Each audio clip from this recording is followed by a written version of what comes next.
Hey everybody, Economic Ninja here. I hope you're doing great. We're going to talk about the most insane opportunity that I believe is coming in the next few years, and that is the energy wars that are ramping up all around the world. Guys, as we're seeing nations like Russia, China, India, Brazil, the BRICS nations divide. So it's, oh, sorry, wait, where are they? They're on the east. And then we see the West, that's US, Canada, and Europe, sort of dividing away from them too, because they're still trying to hold on to power. We're seeing one of the reasons why they are dividing is over how they deal with energy policy, and how the US and the EU has literally been trying to be the bully and force these countries to do whatever they want. Now, one of those things that they want to do is this whole new green initiative. And I'm gonna be honest with you, I'm all for saving the planet. I'm all for taking care of our resources, but these countries are pushing this way too far, where they invest ahead of time in these green initiatives, and then they force it on other countries and their investments explode. I think it's absolutely disgusting.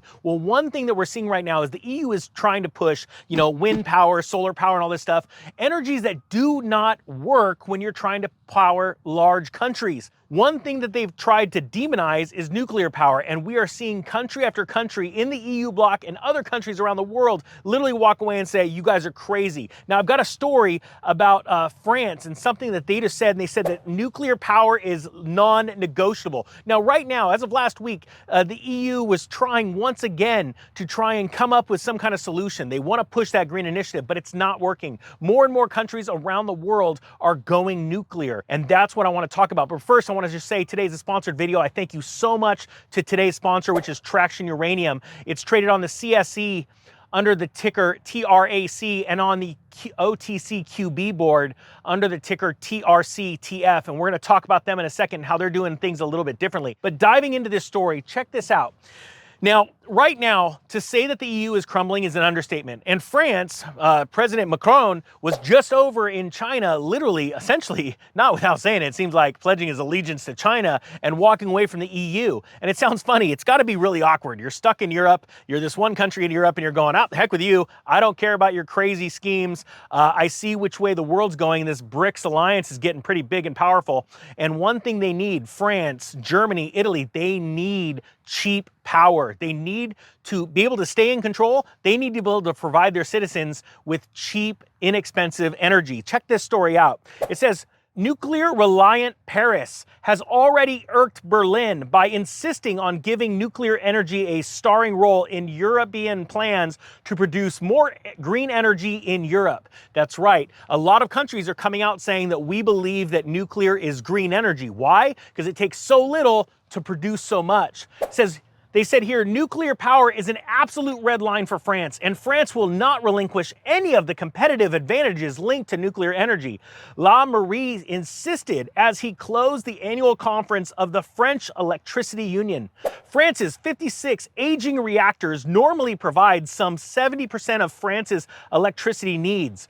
French nuclear power is non-negotiable and will never be negotiable. We will have to live with it, and we are convinced that it is not only in France's interest, but also in the interest of the European continent, he added.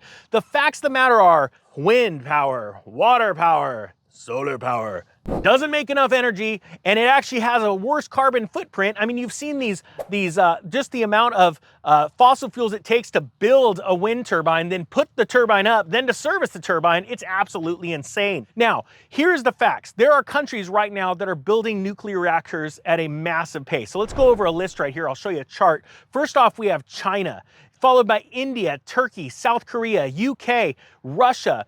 The facts are that Russia produces 10% of the uranium, and with all of the conflict over there, what happens if there's a geopolitical shift and all of a sudden we're not able to get their uranium? Now, what's funny, and it's not funny, it's actually pretty serious. The West, Canada, Europe, the US, they're the slowest ones to create more nuclear reactors. We haven't had our last nuke plant built in America, I think, for over 40 years or something like that. It's absolutely insane. And right now, there's one in California, Diablo Canyon nuclear power plant. It's on the verge of being closed. They're trying to close it, but now Gavin Newsom's all of a sudden starting to, oh man, what do I do? Because if I close it, it's the last one in California. We're not going to be able to produce any more power. It's just a fact. So even though they're trying, they went and invested all this money, the elites, and all this green power, the reality is smacking them in the face. So now let's think about this. Nearly a year ago, for the first time in decades, one of the world's most efficient and reliable energy sources. And we've talked about this before. The petroleum station of Europe, which was under the Russian Federation, began leveraging and pressuring Europeans by cutting off their oil and natural gas supply in an attempt to cause them to think twice about messing with Ukraine, right? Russia turned that on them so fast, their head spun, and Europe saw their massive price spikes in energy. Why? Because Russia controlled it. So that didn't work out or bode very well for them. Governments made a swift U-turn when this happened, right? Because they were messing with Russia. Russia called their bluff, and they ignited a uranium bull market. And then we've already seen, literally in the last year, in 2022 or 2021, we've seen moves of upwards of 100%, 200%. And that's just in 2021. And it almost seems like there's this lull. But there's not, because right now the EU Commission is out there trying to change laws, trying to make things happen. They're still trying to go for this green push, but they can't. With countries like France, which is a key member of the EU Union, walking away and saying, no, nuclear is green, we're not messing with this other stuff, they've got quite a battle on their hands. The question is, who's going to win? And if the EU eventually has to go the way that logic would go to nuclear, then what's going to be the stakes in these nuclear companies, these stocks that are out there? You know, I am invested in this sector because, and even through the ups and the downs, I'm looking to capitalize on when that move happens, when that breakout of logic actually happens. That's why I add little bits to my portfolio on weakness, not on strength. Now, with that being said, things can change at all times, but I believe that going forward in the next 20, 30 years, personally, this is not a professional opinion, it's going to be nuclear. They're going to be forced to go into nuclear. So on a global scale, nuclear fuel is gaining adoption and emerging as the go-to clean and secure power source. We are seeing countries like Japan, Sweden, Finland, France, and even more. Germany is now jumping on to the nuclear bandwagon, right? Where literally a couple of years before, their whole narrative was like, no, nuclear's bad, go with this stuff. Why? Because they were already invested in that solar and the green energy, that kind of stuff, right? Now they're faced with reality, but the sad thing is all those stocks exploded, right? Well, now that's why I'm looking into the nuclear sector. All right, so let's talk about China. China's a total powerhouse. It operates the world's third largest fleet of nuclear-powered boats, right? And it is aggressively building nuclear reactors. You could see from that chart I showed you earlier, they are the most aggressive in building nuclear reactors. But it's really scary because you think about it, China, India, and Russia were right up in the top, and they're spearheading the BRICS movement, okay? So that BRICS movement is gonna have a lot going for it as far as its economies, especially when it has cheap energy to give to its citizens. Now, America is dangerously close right now to losing our uranium base. We are nearly completely dependent on foreign and uranium imports. That's really scary. I mean, it's one thing to be looking for oil overseas, right? But to sit there and think that we have these nuclear power plants that are producing the cheapest energy in the nation, and we are dependent on other countries that right now want to destroy us, that want to see our dollar crushed, right? We need to find uranium here or in Canada, because if we don't, we are going to be in trouble. Now, nations that were previously dead set against nuclear energy, like I said, are now leaning into nuclear-friendly initiatives. So let's check this out. Finland has recently started its first nuclear reactor in over 40 years. That's a long time. That's a big change. The United Kingdom announced plans to increase nuclear capacity from 7 gigawatts to 24 gigawatts by 2050. That's a big expansion. France, we already talked about them, which is already depends on nuclear for 70% of its electricity, said it would reverse plans to shut down older reactors and build another 6 new ones by 2050. The German Economic Ministry, the ones that are fighting this tooth and nail, right? Well, check this out. They're considering right now extending the use of 3 nuclear plants as public support for nuclear energy increases due to the current fuel shortages. The Netherlands right now plans to build at least 2 nuclear reactors in the coming years. So the the facts are, nuclear is not going anywhere. As a matter of fact, in my opinion, it's going to go through this big conversion where we saw a bunch of nuclear plants produced in from the 50s to the 80s, and then it went stagnant, and we went into this new green energy stuff. Because you remember, solar came out in like early 80s, right, in earnest, and they were really trying to pump it, but it was too expensive. Now they've gotten it cheaper, but we're just seeing over and over that the price per kilowatt hour is just not beating or anywhere close to price per kilowatt for nuclear power, okay?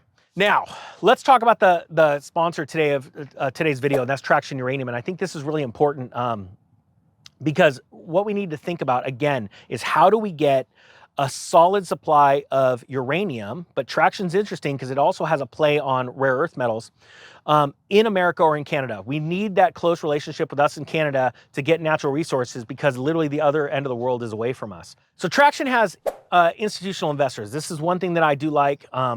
These are among Sprott Capital, Canaccord, and Research Capital.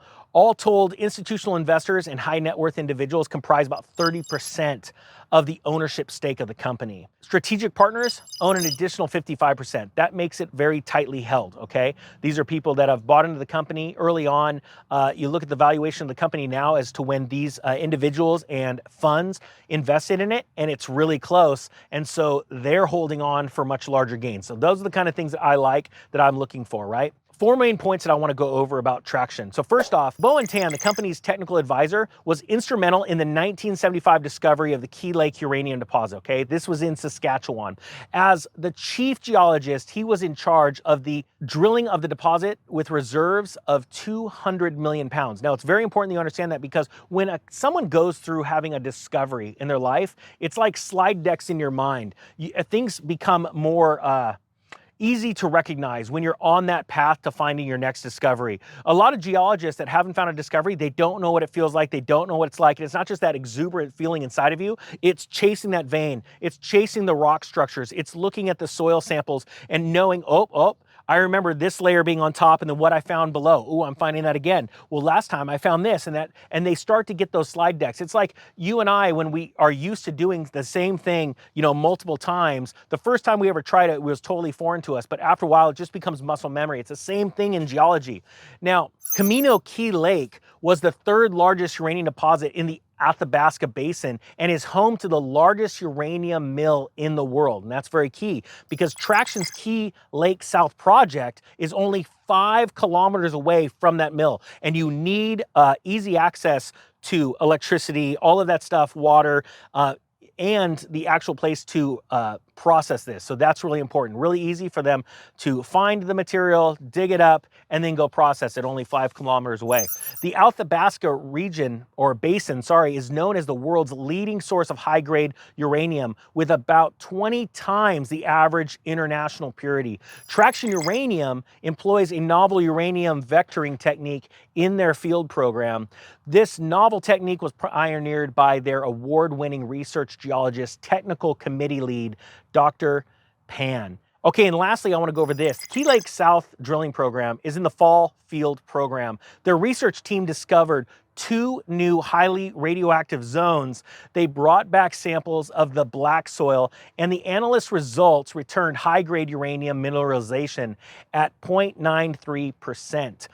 The fact of the matter is, like I said before, and I will say it again, we all need exposure if you're investing in commodities in the uranium area. And the question is, which companies do you do? Well, I like to separate my positions into multiple little positions. And why? Because you just never know. But I will tell you this, when companies are going out there and trying to advance the field, like with Traction, when they're trying to advance and move forward and you see all of those institutional investors holding on, I like that. I would like seeing small floats, and I want to be able to get into something early on, okay? Look, this is no solicitation to buy or sell this security or any security, but what I do is I like to diversify my holdings, and that's what I do with any of my investments. I never go all in at once. I go small chunks, and then I let these things happen. We're looking for a uranium bull market, and I believe in the next couple of years you're gonna see it, especially because China is separating from the world.